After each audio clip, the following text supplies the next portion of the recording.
Hey everyone, welcome back to my channel. Today we are going to dive into the concept of demand function.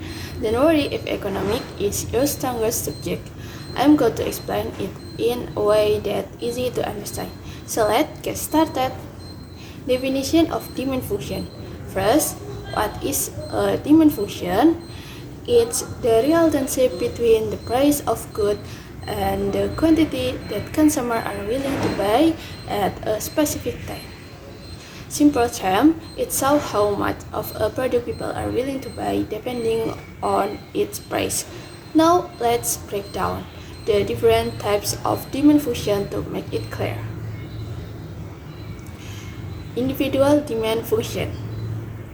The individual demand function refers to the relationship between the price of a good and the quantity that one person is willing to buy. For example, let's say Dina loves bubble tea. The price of bubble tea is $1. Dina buys 3 cups per week. But if the price goes up to $1,50, she can only afford 2 cups.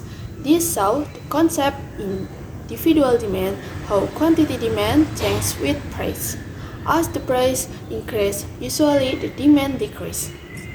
And market demand function. Now, when we'll talk about the market demand function, we're all talking about the total demand from all consumers in a market. If Dina buys 3 cups of bubble tea, Ruby buys 5 cups, and Siti buys 2 cups. The total market demand is 10 cups when the price is $1. This market demand function is the sum of all individual demand in the market. There are 3 additional types of demand function that are crucial to understand: effective demand, potential demand, and absolute demand. Let's look at each one separately. Effective demand is the demand that actually happens when consumers have both the desire and the means to buy something.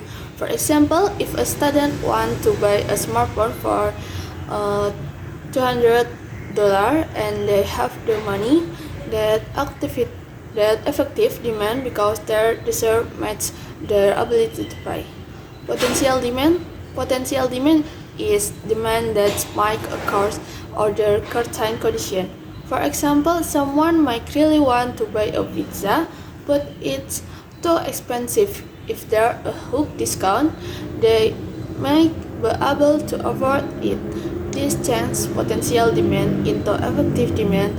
Potential demand is like a what-if scenario. It's what consumers would buy in the condition where absolute demand represents all consumer desires, regardless of whether they have the means to pay for it. For example, a person might want a luxury sport car, but can't afford it yet. This is absolute demand, wanting something without the ability to purchase it. So guys, understanding demand function is crucial for knowing how price affect what we buy. From individual demand to market demand, and less additional types like effective, potential, and absolute demand. They all help you see how consumers make their purchasing decision. If you found this video helpful, don't forget to like, comment, and subscribe. See you next time.